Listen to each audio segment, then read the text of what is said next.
అందరికీ నమస్కారం. నేను మీ లక్ష్మి. జ్యోతిష్య శాస్త్ర పండితులు, వాస్తు శిక్షణ నిపుణులు, లలితాదేవి ఉపాసకులు బ్రహ్మశ్రీ నానాజీ పట్నాయక్ గారు ప్రస్తుతం మనతో పాటుగా ఉన్నారు. నమస్కారం గురూజీ. శ్రీమాత్రే నమః. గురూజీ, ఇప్పుడు ప్రెజెంట్ కుజుడు, రవి వీక్షణలో ఉన్నారు. అండ్ నవంబర్ 16 నుంచి శని వక్రం పోయి స్ట్రైట్ అవుతుంది. గురూజీ, ఈ మార్పుల మూలంగా ధనస్సు రాశి వారికి ఏ విధంగా ఉంటుంది? ఎలాంటి మార్పులు చోటు చేసుకుంటున్నాయి?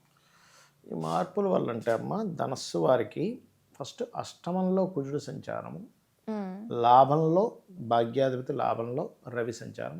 ఈ రెండు గ్రహాలు నీచంలో ఉన్నాయి. నీచభంగ రాజయోగం కూడా సంతరించుకొని ఉన్నాయి ఇవి. అదేవిధంగా మూడో స్థానంలో ఉండే శని వక్రత్యాగమై స్ట్రైట్ అవుతున్నాడు. సాధారణంగా వక్రించినప్పుడు వీళ్ళకి కొంచెం ఏదైతే ఫైనాన్షియల్ స్ట్రెస్ ఉందో అది వక్రత్యాగం వల్ల తగ్గుతుంది. కాకపోతే వీళ్ళకి ప్రాపర్టీస్ మూలంగా కొంతవరకు ధనలాభం రావడము, ప్లేస్ మారడం, మూడో స్థానంలో శని సంచారం జరిగేటప్పుడు ఏంటంటే ఉన్న ప్రదేశం మారడం ద్వారా భాగ్యం పడుతుంది వీరికి.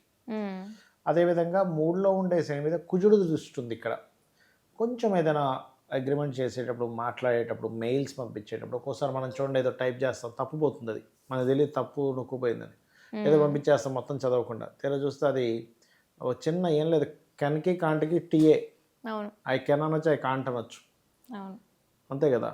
సో అట్లాంటి చిన్న చిన్న తప్పిదాలు జరుగుతున్నాయి. మెసేజింగ్స్, మెయిల్ చేసేటప్పుడు కొంచెం చూస్ చేసుకోండి. ఏదైనా ఒక కమ్యూనికేట్ చేసేటప్పుడు, ఎందుకంటే కమ్యూనికేషన్ స్థానంలో మూడులో శని ఉండడం చాలా మంచిది.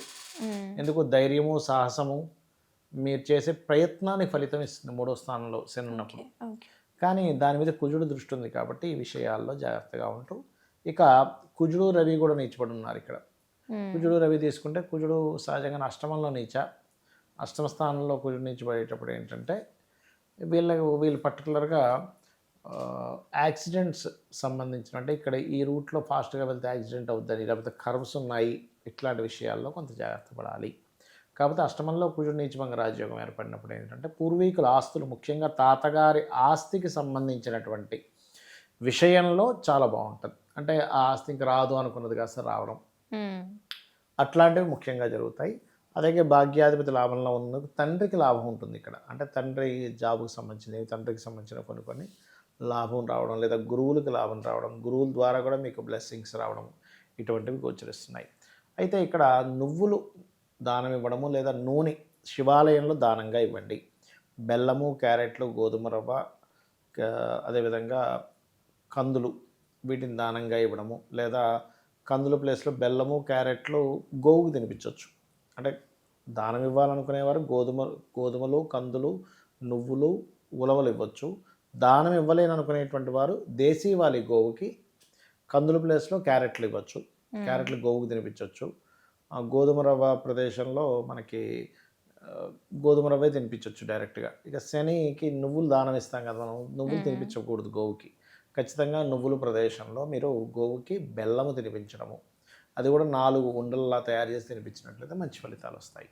గురూజీ, ఇప్పుడు మన భారతదేశంలో ఉన్న వాళ్ళకంటే అన్ని రాశులు ఎలా ఉంటాయి? ఇప్పుడు మన తెలుగు రాష్ట్రాల వాళ్ళకి తెలుస్తుంది. మొత్తం దేశవ్యాప్తంగా ఈ మార్పు అనేది ఎలా ఉంటుంది? ఒకటేనమ్మా, ఎప్పుడైనా సరే మనకి ముండేన్ ఆస్ట్రాలజీ అంటారు, అంటే మైథుని జ్యోతిష్యము అని. ఈ మైథుని జ్యోతిష్యంలో ఏంటంటే దేశవ్యాప్తంగా కలిగేటువంటి ఫలితాలు మనం చూడండి. క్రోధినామ సంవత్సరం వస్తుంది అనగానే మనం చెప్పుకున్నాం, అంతా గొడవలు, గందరగోళంగా ఉంటుంది. అది అలాగే సాగుతుంది. ఒకటి అయిపోగానే ఒకటి, ఏదో ఒక ఇష్యూ మనకు తిరుగుతూనే ఉంది. యూట్యూబ్స్లో మీరు గమనించండి, ఒకటి కంప్లీట్ అవ్వకముందే ఇంకోటి రెడీగా ఉంటుంది. ఇద్దరు కొడుకుంటారు, అదంతా గోల. ఇంకోళ్ళు ఎవరో ఎంటర్ అయ్యారు, ఆ ఘోరాని, దాని రాజకీయ నాయకులు గొడవలని, అక్కడేదో హైడ్రా గొడవలని, లేకపోతే మనకి మీన రాశిలోకి రాహు ఎంటర్ అయినప్పుడే అనుకున్నాం అంత భయంకరమైన వర్షాలు వస్తాయి అని. అది అలాగే జరుగుతుంది. అంటే ఏంటంటే క్రోధినామ సంవత్సరం అయిపోయే వరకు ఈ కుజుడు ఎప్పుడైతే శనిని చూస్తున్నాడో, ఆల్రెడీ చాలా కాలం నుంచి స్టార్ట్ అయిపోయింది ఆయన చూడడం. ఈ యుద్ధ సంబంధించినటువంటివి ఇవన్నీ ఇంకా పెరుగుతాయి. గొడవలు పెరగడము, గందరగోళాలు పెరగడము, మత కల్లోహాలు పెరగడము, పెద్ద గాలితో కూడినటువంటి వర్షాలు రావడము, మిలిటరీ వాళ్ళకి, పోలీస్ వాళ్ళకి కాస్త ఎక్కువ పని ఉండాల్సిన పరిస్థితి రావడం, ఇటువంటివన్నీ కూడా ఏర్పడుతుంటాయి ఈ కుజుడు శనిని చూడడం వల్ల. అందుకని ఏంటంటే నేను చెప్పేది ఒకటే, కాస్త దూర ప్రాంతాలకి జర్నీ చేసేటువంటి వారు, అదేవిధంగా ఇక్కడ పలానా దగ్గర గొడవ అవుతుంది అనుకునేటువంటి సందర్భం ఉండేటువంటి విషయాల్లోని మీ పర్సనల్గా కూడా ఏదైనా ఈ మాట మాట్లాడితే గొడవ అవుతుంది అని అనుకునేటప్పుడు విషయాల్లోని కొంత జాగ్రత్తగా ఉండాలి అనేటువంటి చాలా స్పష్టంగా చూపిస్తుంది పరిస్థితి అనేటువంటిది. కాబట్టి ఈ విషయంలో చాలా జాగ్రత్తగా ఉండండి. ఇక రెండవది ఏంటంటే ఇక్కడ దేశవ్యాప్తంగా ఒక ఎత్తు అయితే, దేశవ్యాప్తంగా ఇందాక మనం చెప్పుకున్నట్టుగా గందరగోళ పరిస్థితి ఈ ఈ యొక్క కృతనామ సంవత్సరం అయిపోయే వరకు ఉంటుంది. ఎందుకు ఈ కుజుడు కూడా శనిని చూస్తున్నందుకు. రెండవది ఏంటంటే కొంతమందికి రాసులు నక్షత్రాలు కూడా ఏమీ ఉండవు. అలాంటి వారు కూడా చేసుకోవాల్సిన రెమెడీ ఏమిటంటే గోశాలకు వెళ్ళి చక్కగా గోవులకి క్యారెట్లు, బెల్లము, గోధుమ రవ్వ ఇవి ఎక్కువగా తినిపిస్తూ ఉండాలి. గుర్తుపెట్టుకోండి. అయితే ఈ కుజుడు రవి వీక్షణ వల్ల పరస్పర నీచభంగ రాజయోగం వల్ల ఇందాక మనం చెప్పుకున్నాం ఒక్కొక్క రాశికి ఆ రకంగా నీచభంగ రాజయోగం ఇస్తుంది. అయితే దీంతో పాటు పర్టికులర్గా వాళ్ళ పర్సనల్ చార్ట్లో కనుక ఏదైనా నీచభంగ రాజయోగం ఉంటే అది ఇంకా బాగా యాక్టివ్ అవుతుంది. గోచారంలో నీచభంగ రాజయోగాలు ఉన్నప్పుడు వాళ్ళ పర్సనల్ చార్ట్లో కూడా నీచభంగ రాజయోగం ఉందనుకోండి, అప్పుడు బాగా యాక్టివ్ అవుద్ది. అంటే ఏంటి ఈజీగా కలిసి రావడం కొన్ని ఇప్పుడు చూడండి, కొన్నిసార్లు ఇక్కడ ఏం మార్కెట్ లేదు భూమి అనుకున్నది కాస్త ఇప్పుడు మీకు ఎందుకమ్మా మనకి ఆంధ్ర ఎలక్షన్స్కి ముందు అసలు అటు సైడ్ ఎవరు అసలు భూమి కొనాలంటే కొనేవాడు లేడు. కానీ ఆ టైంలో కూడా ఆయన కొనున్నాడు అనుకోండి, అప్పుడు పరిస్థితి ఏంటి? ఇప్పుడు రాజు అయిపోయినట్టు. అలాంటి కొన్ని జరుగుతాయి నీచభంగ రాజయోగాలు ఉన్నప్పుడు ఎవరిదైనా పర్సనల్ చాట్లో. కాబట్టి ఈ పరిస్థితులు కూడా వస్తాయి.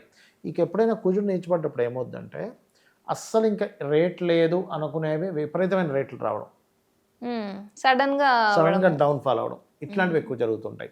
రవిని వీక్షిస్తున్నందుకు దేశ నేతలు లేదా రాజకీయ నాయకులు కూడా గొడవలు పడ్డాం, ఇట్లాంటివి కాస్త ఎక్కువగా జరుగుతూ ఉంటుంది. కొంచెం ఇంకోటి ఏంటంటే కొంచెం మనకి గవర్నమెంట్ ఆఫీసర్స్లో కొంచెం హయ్యర్ లెవెల్లో ఉండేటువంటి వారు కొంచెం కొన్ని కఠినమైనటువంటి నిర్ణయాలు తీసుకోవడము ఇటువంటివి చాలా స్పష్టంగా గోచరిస్తుంది. ఇక్కడే కాకుండా మొత్తం దేశవ్యాప్తంగా గొడవలు అనేవి మొదలవుతాయి.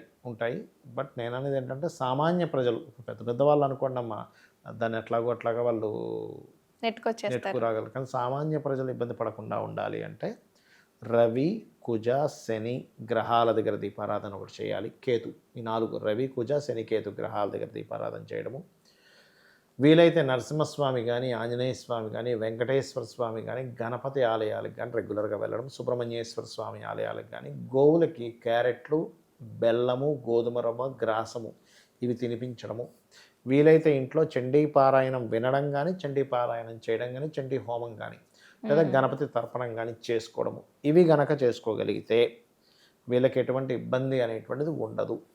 ఇంకొకటి ఏంటంటే మనం ఈ ఘర్షణ యోగాలు ఉన్నప్పుడు, ఈ క్రోధినామ సంవత్సరం ఉన్నప్పుడు పర్టికులర్గా ఏంటంటే భార్యాభర్తల మధ్య ఇంట్లో వాళ్ళకు కూడా గొడవ వస్తూ ఉంటాయి. ఎందుకంటే నెగిటివ్ ఎనర్జీ ఎక్కువగా ఫామ్ అవుతూ ఉంటుంది. ఇట్లా ఎప్పుడైనా ప్లానటరీ పొజిషన్స్ ఇలా ఉన్నప్పుడు ఏమవుతుందంటే నెగిటివ్ ఎనర్జీ ఎక్కువ ఫామ్ అవ్వడము. సాధనలు చేసే వాళ్ళు కూడా మంచిది ఈ నెల చెప్పాలంటే. ఎందుకంటే రవి ఎప్పుడైతే నీచభంగ రాజయోగం జరిగిందో సాధన అద్భుతంగా సాగుతుంది అసలు. ఇప్పుడు మా అమ్మవారి మంత్ర జపం ఇట్లాంటివి ఉంటాయి చూసారా.